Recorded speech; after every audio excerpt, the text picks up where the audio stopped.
Shalom saudaraku di dalam nama Tuhan Yesus Kristus. Bertemu lagi dengan saya Pendeta Novel Saragi. Firman Tuhan yang menyapa kita pada saat ini tertulis dalam Mazmur pasal yang ke-90, ayatnya yang pertama sampai ayatnya yang ke-12. Namun ada baiknya kita bersatu dulu di dalam doa. Kita berdoa. Bapa di dalam sorga, terima kasih Tuhan buat waktu yang indah yang Kau berikan bagi setiap kami. Terima kasih Tuhan buat kerinduan ini. Dengar-dengaran akan firman, maka berfirmanlah Engkau Tuhan, sebab kami siap untuk menerimanya. Amin. Shalom saudaraku dalam nama Tuhan Yesus Kristus. Seperti yang saya sebut tadi, bahwa firman Tuhan yang menyapa kita tertulis dalam Mazmur 90 ayatnya yang pertama sampai ayatnya yang ke-12. Begini firman Tuhan, saya bacakan buat kita semua. Allah tempat perlindungan yang kekal. Doa Musa, abdi Allah. Tuhan, Engkaulah tempat perteduhan kami turun-temurun. Sebelum gunung-gunung dilahirkan dan bumi dan dunia diperanakan. Bahkan dari selama-lamanya sampai selama-lamanya, Engkaulah Allah. Engkau mengembalikan manusia kepada debu dan berkata, kembalilah hai anak-anak manusia. Sebab di matamu 1000 tahun sama seperti hari kemarin. Apabila berlalu, atau seperti suatu giliran jaga di waktu malam. Engkau menghanyutkan manusia, mereka seperti mimpi, seperti rumput yang bertumbuh. Di waktu pagi berkembang dan tumbuh, di waktu petang lisut dan layu. Sungguh kami habis lenyap karena murka-Mu, dan karena kehangatan amarah-Mu kami terkejut. Engkau menaruh kesalahan kami di hadapan-Mu, dan dosa kami yang tersembunyi dalam cahaya wajah-Mu. Sungguh segala hari kami berlalu karena gemas-Mu. Kami menghabiskan tahun-tahun kami seperti keluh. Masa hidup kami 70 tahun. Dan jika kami kuat 80 tahun. Dan kebanggaannya adalah kesukaran dan penderitaan. Sebab berlalunya buru-buru. Dan kami melayang lenyap. Siapakah yang mengenal kekuatan murka-Mu dan takut kepada gemas-Mu? Ajarlah kami menghitung hari-hari kami sedemikian, hingga kami beroleh hati yang bijaksana. Demikian firman Tuhan. Saudaraku yang dikasihi di dalam nama Tuhan Yesus Kristus, sahabat terbaik di dalam kekasih Tuhan Yesus Kristus, firman Tuhan ini begitu luar biasa mengantar di dalam perjalanan kehidupan kita, terkhusus di akhir tahun, di bulan November, dan gereja kita juga di dalam sebuah tema mengingat orang-orang yang lebih dahulu meninggal, orang-orang yang lebih dahulu meninggalkan kita dalam kematian. Mengapa? Menarik sekali, dan pasti setiap kita kuat sekali dalam apa yang dikatakan oleh Mazmur Musa ini. Musa berkata ketika dia membawa bangsa Israel keluar dari tanah Mesir di perjalanan itu, Musa meminta diajar Tuhan. Untuk apa? Untuk mampu menghitung hari. Untuk mampu menghitung hari-hari kami sedemikian. Di ayat 12 tertera kalimat itu. Ajarlah kami menghitung hari-hari kami sedemikian, hingga kami beroleh hati yang bijaksana. Luar biasa sekali. Musa mengalami perjalanan iman yang begitu luar biasa. Bagaimana Musa dipakai oleh Tuhan justru di masa tuanya. Musa justru dipakai Tuhan, dipanggil Tuhan di masa tuanya. Dan pengakuan iman ini menjadi kekuatan yang di-share, dibagikan untuk setiap kita.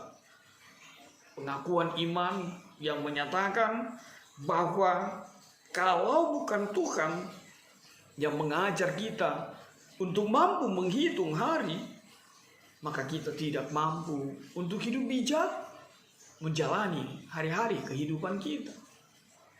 Bapak, Ibu, saudara-saudara semua, kekasih hati di dalam Kristus, sahabat terbaik, bukankah ini menjadi pesan terindah bagi kita? di akhir tahun ini. Apa itu? Kita diajak oleh Musa untuk mampu menghitung hari-hari kita. Dipakai kata menghitung, to count, mana bahasa aslinya.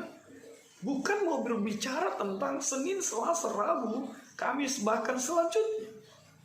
Tapi bagaimana setiap kita mampu untuk menghitung hari lepas hari, bagaimana karya Tuhan, bagaimana berkat Tuhan, bagaimana penyertaan Tuhan yang selalu hadir dalam kehidupan kita. Bukankah ini juga menjadi kekuatan bagi setiap kita? Apa itu? Menjalani hari-hari kehidupan, bertetangga, berteman, bersahabat, berdampingan hidup dengan corona ini, dengan virus ini.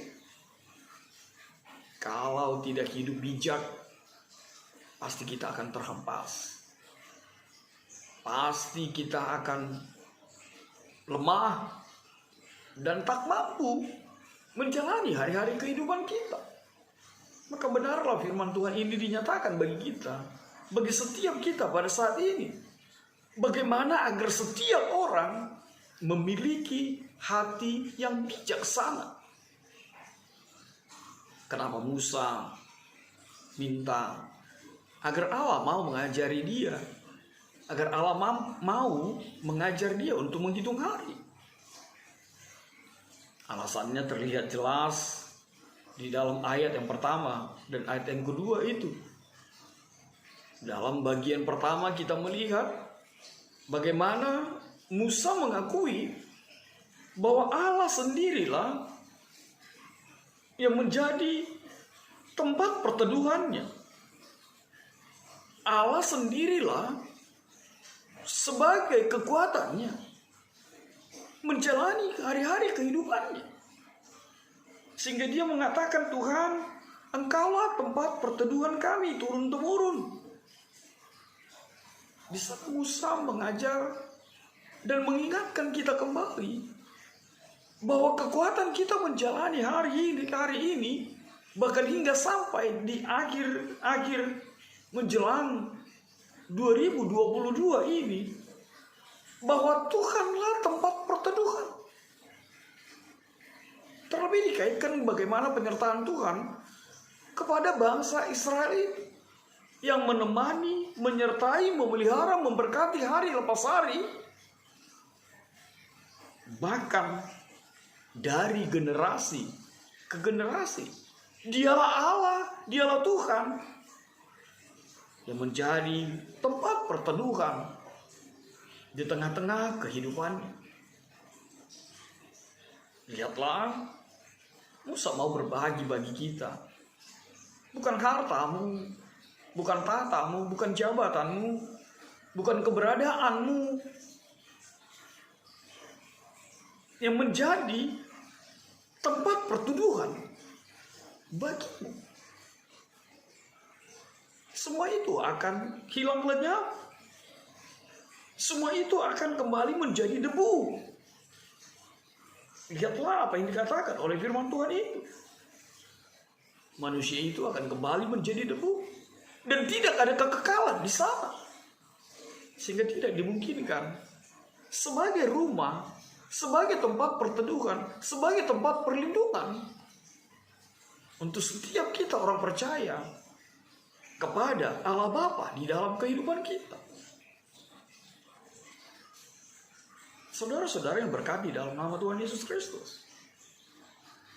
Lalu kita diajak oleh Musa untuk melihat bagian yang kedua, yang tidak lain adalah bahwa manusia ini hidupnya terbatas, bahwa manusia ini, bahwa kita, akunya, Anda, kita semua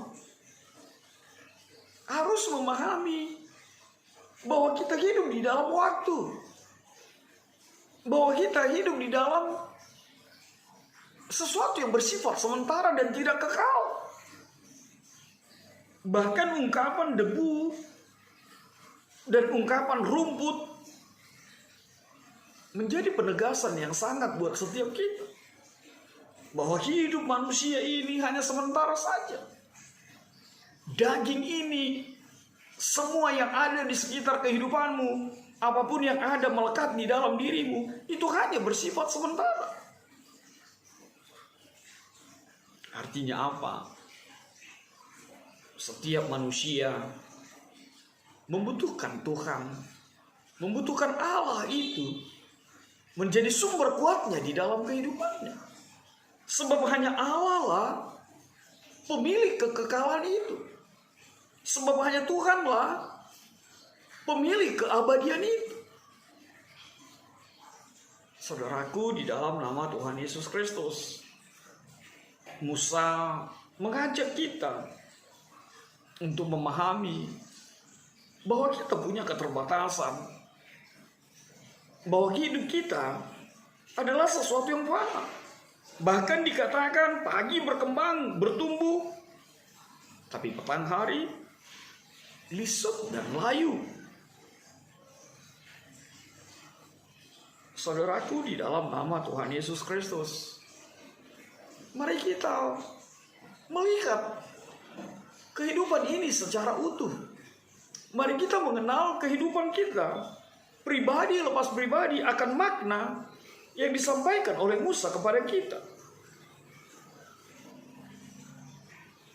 Musa semakin dalam lagi mengatakan di ayat yang ke-7 sampai ayat yang ke-11 itu.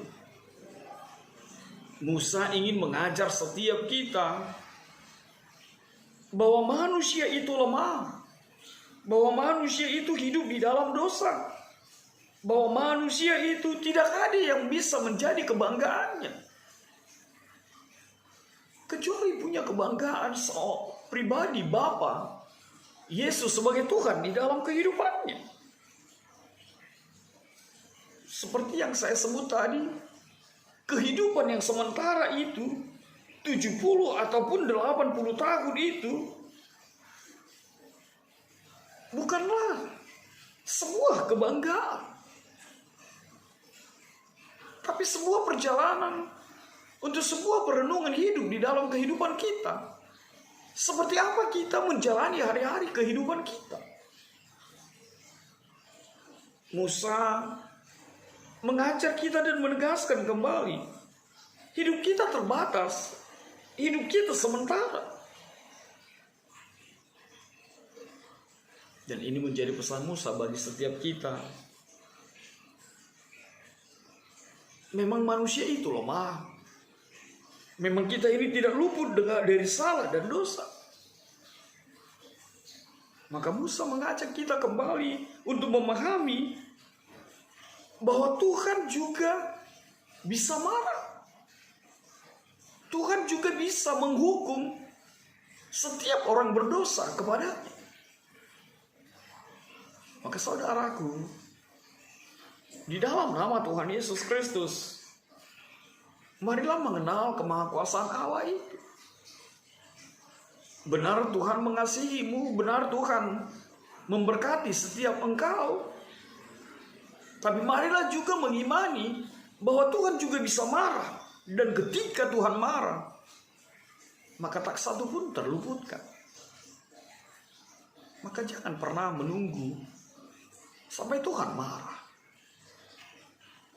Saudaraku, di dalam nama Tuhan Yesus Kristus, ketika tema kita mengajak kita, ajarlah kami menghitung hari, agar kami beroleh hati yang bijaksana. Mumpung Tuhan masih beri kesempatan bagi setiap kita, marilah hitunglah setiap hari. Apakah hidupmu sudah berarti? Apakah hidupmu penuh dengan pelayanan, menyukakan hati Tuhan di dalam kehidupan kita? Atau hidupmu hanya untuk kepentingan, hanya untuk kesenangan pribadi? Saudaraku, di dalam nama Tuhan Yesus Kristus, hal yang pertama yang bisa kita lihat adalah, mari aminkan bahwa Tuhanlah perteduhan kita, bahwa di dalam Tuhanlah kita merasakan keteduhan itu dan memberikan perlindungan, bukan hanya saat ini tapi turun-temurun dari generasi ke generasi. Lalu apa hal yang kedua? Hal yang kedua yang mau dinyatakan oleh kebenaran firman Tuhan ini. Ingatlah, hidupmu hanya sementara. Hidup ini hanya sementara. Kita hidup oleh waktu. Kita hidup penuh dengan keterbatasan. Maka hargailah kehidupan yang Tuhan berikan bagimu. Sehingga hidupmu jauh lebih berarti. Dan dengan demikian, kita semakin bijak. Terlebih ketika kita memahami dan hidup di dalam pemahaman bahwa hari ini adalah hari terakhir. Maka hiduplah dengan kehidupan yang berkualitas di mata Tuhan. Lalu apa yang ketiga? Hal yang ketiga yang bisa kita lihat. Jangan tunggu sampai Tuhan marah. Mumpung masih diberikan waktu bagi setiap kita. Kembalilah kepada Tuhan. Hiduplah dengan bijak. Hiduplah dalam kebenaran firman Tuhan. Amin. Kita bersatu dalam doa. Bapa di dalam surga, terima kasih Tuhan. Ajar kami menghitung hari. Agar kami beroleh hati yang bijaksana. Terima kasih Tuhan Yesus. Enyahkanlah virus corona ini. Amin.